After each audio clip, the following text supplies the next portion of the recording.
Boycott Maldives Twitter पर और social media पर बहुत ज़्यादा ट्रेंड हो रहा है। मालदीव्स के लीडर्स, इलेक्टेड मेंबर्स इंडिया के अगेंस्ट ट्वीट कर रहे हैं कि इंडिया कभी भी मालदीव्स के जितना सुंदर नहीं हो सकता।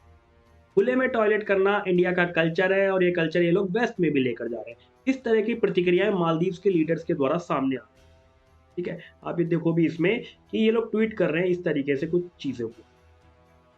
ठीक है, इसके अलावा ये जो वीडियो है, इस वीडियो के माध्यम से हम पूरा समझेंगे, डिटेल में समझेंगे कि भारत और मालदीव्स के बीच में क्या विवाद है, क्यों ये टॉपिक इतना ज़्यादा ट्रेंड कर रहा है और क्या सारी सिचुएशन समस्याएं इनके बीच में बनी हुई हैं। दोस्तों, अभी हाल ही में क्या हुआ है कि आपने देखा भी कि ये मोदी जी की फ़ोटो है, मोदी जी समुद्र में हैं और मोदी जी वॉक कर रहे हैं।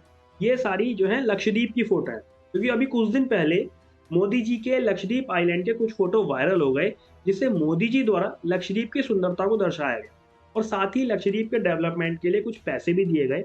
देखो आप infra.com ने इसको कवर भी किया है कि PM Modi lays foundation of projects of RS 1156 crore in Lakshadweep. अब ये बात जो है ना मालदीव को अच्छी नहीं लगी और उन्होंने नेगेटिव कमेंट्स करने शुरू कर दिए। अब दोस्तों, इसमें सवाल ये बनता है कि मालदीव को भारत की डेवलपमेंट से समस्या क्या है? दोस्तों, अभी हाल ही में क्या हुआ है कि मालदीव में इलेक्शन हुआ और उनके जो नए प्रेसिडेंट बने उनका नाम है मोहम्मद मुइज़। ये आप देख भी सकते हो यहाँ पर। ठीक है, इन्होंने एक एंटी इंडिया स्टांस लिया है। मतलब कि प्रेसिडेंट बनने के बाद इन्होंने एक अनाउंसमेंट किया और उसमें बोला कि I will ensure that this country has no foreign military presence on its soil. बल्कि उन्होंने इसी वादे के दम पर अपना इलेक्शन जीता और उन्होंने जो है अपने कैंपेन को नाम दिया इंडिया आउट। इस तरह के कुछ इनकी जो है ना कैंपेन चले और प्रोटेस्ट भी चले इंडिया आउट करके। इसके अलावा मोइज़ू प्रेसिडेंट बनने के बाद पहले जो है टर्की गए, ठीक है? अब ये चाइना चले गए। इंडिया, जबकि इंडिया इन दोनों कंट्री से ज़्यादा इम्पोर्टेंट है मालदीव्स के लिए। लेकिन फिर भी वो पहले टर्की गए, मतलब एंटी इंडिया स्टांस लिया हुआ है उन्होंने और क्या कहते हैं, इंडिया आउट नाम के कैंपेन चलाए। और उनकी इस प्रतिक्रिया पर भारत सरकार ने बोला कि इसमें मालदीव की खुद की अपनी मर्जी है, उनका जहां मन करेगा वो वहां जाए। ठीक है, मालदीव के जो पहले प्रेसिडेंट थे वो भारत के बहुत अच्छे दोस्त थे। उनको रियलिटी पता थी कि हमारी मुश्किल सिचुएशन में भारत सबसे पहले हमारी मदद करेगा। बल्कि भारत ने की भी है, चाहे वो कोविड का टाइम हो, उस टाइम पे वैक्सीन देने की बात हो या पानी देने की बात हो, भारत ने इनकी जो है मदद की है। लेकिन अभी क्या है, समस्या क्या है, ये समझते हैं थोड़ा सा हम। देखो, भारत के कुछ मिलिट्री मेंबर्स या मिलिट्री पर्सन्स जिनका नंबर ओनली 75 है, 75,000 नहीं, 75 लाख नहीं, केवल 75, जो कि इन्होंने भारत के सोल्जर्स हैं जिनका नंबर 75 है, वो मालदीव्स में है। और वो इसीलिए है क्योंकि भारत ने मालदीव्स को कुछ एयरक्राफ्ट दिए थे, तो इस मिलिट्री इक्विपमेंट को मेंटेन करने के लिए भारत ने अपने पर्सन्स वहाँ रखे। तो आप लोग मुझे एक बात दिमाग लगा के भी सोचो कि क्या केवल 75 के नंबर पर भारत जो है मालदीव्स पर कब्जा कर सकता है? ऐसा तो बिल्कुल नहीं है कि नहीं है ऐसा तो, और ना ही हम ऐसा सोचते कि कब्जा करना है, लेकिन ऐसा बिल्कुल भी नहीं है। लेकिन जो नए प्रेसिडेंट बने वो इस तरह से लोगों को गुमराह कर रहे हैं और India out, Indian military out, इस तरीके से जो है ना प्रतिक्रिया कर रहे हैं, खूब हल्ला कर रहे हैं कि बाहर के लोग अपनी मिलिट्री यहाँ पर रखे हुए हैं, रडार उनका है, हम उनको बाहर करेंगे। और ये जो स्ट्रेटजी वो अपना रहे हैं, वो इलेक्शन जीतने के लिए उन्होंने अपनी स्ट्रेटजी बनाई है और इसी के बेस पर वो इलेक्शन जीते भी हैं, उन्होंने वोट भी लिए हैं, क्योंकि ऐसी ही चीज़ों से ज़्यादा वोट ले पाते हैं या ऐसी चीज़ें जो है ज़्यादा वोट दे पाती है, क्योंकि ऑडियंस को जो है ना चीज़ें आती है कि हाँ भाई हमारे देश के बारे में बात चल रही है, बाहर के लोग, हाँ 75 की आर्मी है। आंकड़े तो जाके कोई चेक नहीं करता क्या चीज़ें, क्या सिचुएशंस हैं, लेकिन वो जो ना नेताओं को गुमराह करने वाली बात होती है उसमें वो गुमराह में आ जाते हैं। ठीक है, तो इसमें क्या हुआ कि मोइज़ू इसी के दम पर जो है ना, इसी चीज़ों से अपना जो है इलेक्शन भी जीते और इसके बाद में इन्होंने भारत को बोला कि आप अपने जवानों को वापस ले लीजिए, हमें इनकी कोई ज़रूरत नहीं है। ये सारी सिचुएशन बनी हुई थी। अब इसके बाद में मोदी जी ने लक्षद्वीप में जाकर लक्षद्वीप को प्रमोट किया, जो कि काफ़ी एक नॉर्मल बात है। क्योंकि भारत का प्रधानमंत्री भारत की किसी लोकेशन को प्रमोट तो कर ही सकता है। लेकिन इसमें मालदीव को बहुत ज़्यादा बुरा लगा, तो उनके मंत्रियों ने भारत के खिलाफ लिखना शुरू किया।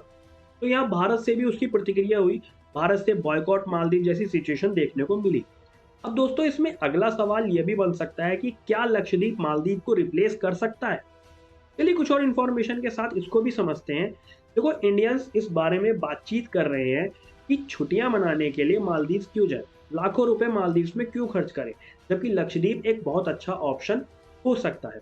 मैं अगर आपको लक्षद्वीप की लोकेशन मैप में दिखाऊँ, तो देखो ये अपना प्यारा भारत है यहाँ पे, ठीक है? और यहाँ से अरेबियन सी में इधर या केरल के साइड में, ठीक है? केरल के लेफ्ट में या अरेबियन सी में, यहाँ से देखो ये इंडिया का मेन लैंड है, यहाँ से ये। तो ये पूरे जो छोटे-छोटे टापू हैं ये अरेबियन सी में, ये पूरा लक्षद्वीप है, ठीक है? ये कवारत्ती हो गई और बाकी छोटे-छोटे टापू, ठीक है? चेरियम और ये काल्पेनी जो भी हैं ये छोटे-छोटे टापू हैं, ठीक है? ये पूरी इसकी लक्षद्वीप की लोकेशन है। तो ये पूरा इंडिया में ही आता है। इसके अलावा दोस्तों मालदीव्स में जाने के लिए आप अगर ऑनलाइन पैकेज सर्च कर सकते हो या करते भी होगे, तो ऑनलाइन पैकेज जो है ना लाखों-लाखों के पैकेज हैं। 2 लाख 3 लाख के पैकेज है, जबकि वाक़ई में लक्षद्वीप एक बहुत अच्छा ऑप्शन जो है हो सकता है यहाँ पर छुट्टियाँ मनाने के लिए और बहुत अच्छी जगह है, बहुत अच्छा आइलैंड है, ज़रूरत नहीं पड़ेगी मालदीव्स जाने की। अब दोस्तों इंडिया ने इतना ज़्यादा बॉयकॉट कर दिया मालदीव्स का कि मालदीव्स के मेंबर ऑफ पार्लियामेंट ये कह रहे हैं कि जो भी बंदे मालदीव्स के प्रति गुस्सा हैं, वो एकदम राइटफुल है, क्योंकि अब क्या हुआ कि बॉयकॉट बहुत ज़्यादा हुआ है, तो कुछ एक मंत्रियों को वहाँ से हटा भी दिया मालदीव से कि और उनके द्वारा बोला भी गया कि मालदीव की सरकार ने नहीं बोला है, ये उनकी पर्सनल अपनी राय थी, उन्होंने बोली, उनको जो है हटा भी दिया। लेकिन फिर भी कुछ लोग जो है ना, मालदीव्स के लिए सिर्फ राजनीति करने के लिए आए हैं और इंडिया के खिलाफ जा रहे हैं। लेकिन वो लोग ये बात नहीं समझ रहे कि अगर भारत अपने पर आ गया, तो केवल 5 लाख की आबादी है मालदीव्स की और पूरी तरीके से यदि भारत ने मालदीव्स का बहिष्कार कर दिया, तो मालदीव्स को बहुत ज़्यादा इकोनॉमिकली नुकसान हो जाएगा, ठीक है? दोस्तों, मुझे जो राजनीति कर रहे हैं, वो बहुत ही बेवकूफ़ी वाली राजनीति कर रहे हैं। इससे इनको जो है बहुत ज़्यादा नुकसान हो जाएगा, इनको ये चीज़ जो है समझनी चाहिए। भारत ने हमेशा मालदीव्स की मदद करी है और हो सकता है आगे भी भारत को करनी पड़े। ठीक है? ये पूरी सारी सिचुएशन। अब दोस्तों इसमें आगे देखते हैं, आप लोग कमेंट सेक्शन में भी ज़रूर बताना कि क्या करना चाहिए आगे के लिए। हमारे इंडिया में बहुत ज़्यादा ऑप्शंस अवेलेबल हैं, चाहे वो अंडमान निकोबार हो या लक्षद्वीप हो घूमने के लिए। लेकिन क्या होता है कि सेलिब्रिटीज़ हो या और भी कोई लोग हो, ठीक है? जब ये मालदीव जाते हैं या कुछ भी ऐसा करते हैं, तो काफ़ी लोग उनको जो है ना कॉपी करने की कोशिश करते हैं। लेकिन ये चीज़ जो है नहीं होनी चाहिए। आप लोग ज़रूर कमेंट सेक्शन में बताना कि आगे क्या होना चाहिए और किस तरीके से चीज़ें रहनी चाहिए। और इससे रिलेटेड जो भी अपडेट रहेगी मैं वो लाता रहूँगा। बाकी अपनी आप तैयारी करते रहो यूपीएससी से रिलेटेड, ठीक है? जियोपॉलिटिक्स हम ये कवर करते हैं टॉपिक्स और साथ ही आंसर राइटिंग और हिस्ट्री हमने कवर की हुई है। आप चैनल की प्लेलिस्ट में जाके देख सकते हो। बाकी अपनी तैयारी करते रहो आप। All the very best. पढ़ते रहो। Thank you.